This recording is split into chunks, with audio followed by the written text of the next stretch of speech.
सदर अस्पताल के प्रांगण में है। सदर अस्पताल के प्रांगण में हम इस वजह से मौजूद हैं कि यहाँ आज लोगों ने एक चोर को पकड़ा है जो मोबाइल चोरी कर रहे थे।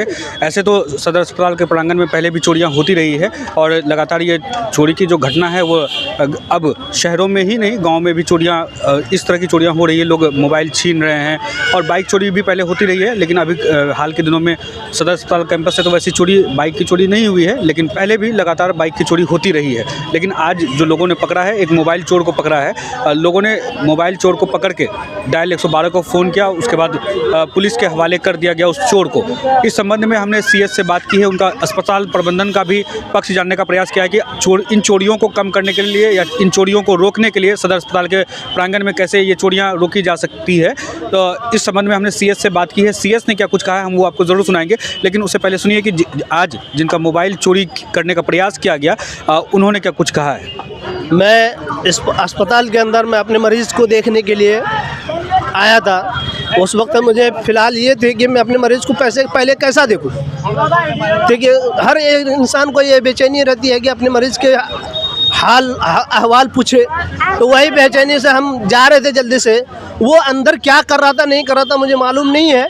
वो फ़ौरन मेरे जैसे मैं गेट के अंदर दाखिल हुआ और वो गेट से बाहर आने लगा, दोनों में टच हुई और उतने में ही मेरे सेकंडों के अंदर मेरी हाथ से जेब से मोबाइल निकाल लिया। मुझे मालूम भी नहीं पड़ा।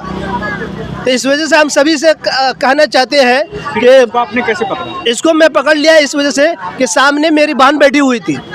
मेरी बहन का नज़र उसके ऊपर पड़ गया कि वो मोबाइल मेरे जेब से खींच रही है। तो उसके बाद मैं जब मरीज़ के पास पहुंचने के बाद मैं अपने मोबाइल पर जेब पर हाथ गया तो मोबाइल नहीं है।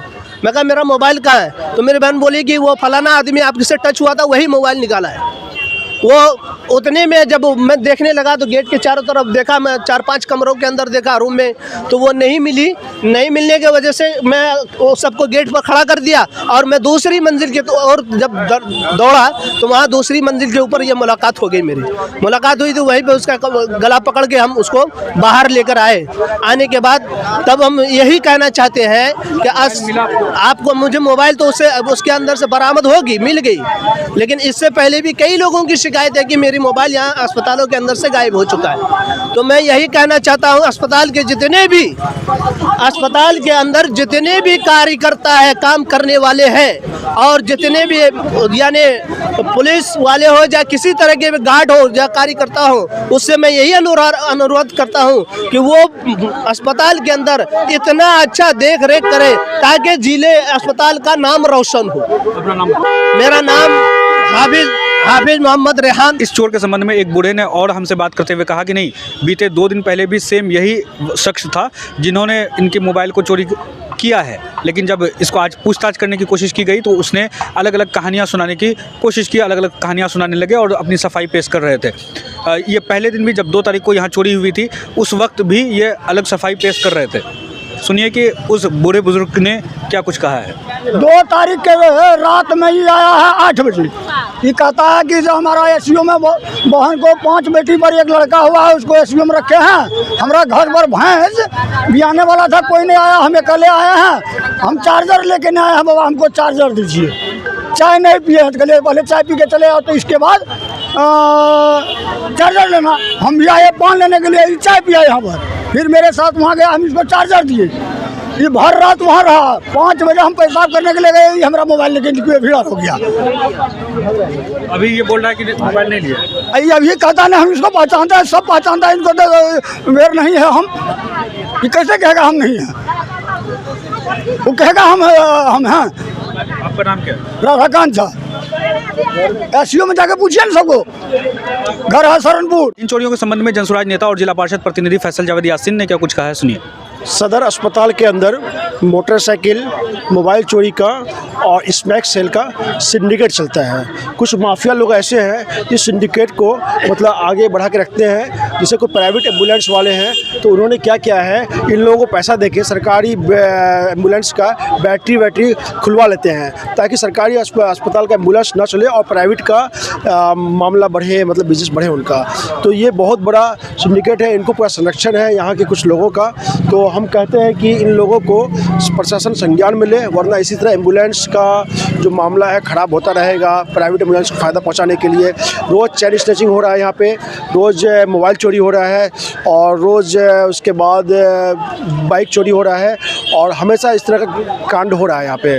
तो मेरा ये कहना है, प्रशासन से मांग है कि कृपया इस पर अंकुश लगाने के लिए 2, 4, 5 चोर ऐसे होंगे, उस पर अगर अंकुश लगा देंगे तो अररिया में सदर अस्पताल का जो व्यवस्था है चोरी चकारी का, ये बंद हो जाएगा। दर्शकों, जैसा कि हमने आपको पहले ही बताया कि अररिया सीएच से हमने बात की है चोरी को रोकने के लिए या इसको कम करने के लिए जो सदर अस्पताल प्रबंधन है या जो अस्पताल प्रबंधन है वो क्या कदम उठा रही है, तो उन्होंने क्या कुछ जानकारी दी है, आप सुनिए। इसमें हमने एक कदम उठाया है। इस संबंध में कुछ दिन पहले डीएम साहब से हमने वार्ता किया था, इंटरसेक्टोरियल बैठक में ये संबंध में बात हुई थी। पुराने एसपी साहब भी थे जो भी इनका ट्रांसफ़र हुआ, श्री अमित रंजन साहब, तो हम लोगों ने मांग किया था कि वे पुलिस आउटपोस्ट की व्यवस्था जो है दिया जाए। तो डीएम साहब ने पूछा भी कि आप उनको कहाँ जगह दीजिएगा, तो हम लोग जगह भी दे दिए हैं। अब नए एसपी साहब नए आए हैं और फिर इस संबंध में जो कार्रवाई की गई है तो डीएम साहब के पास में है। मैं आशा करता हूं कि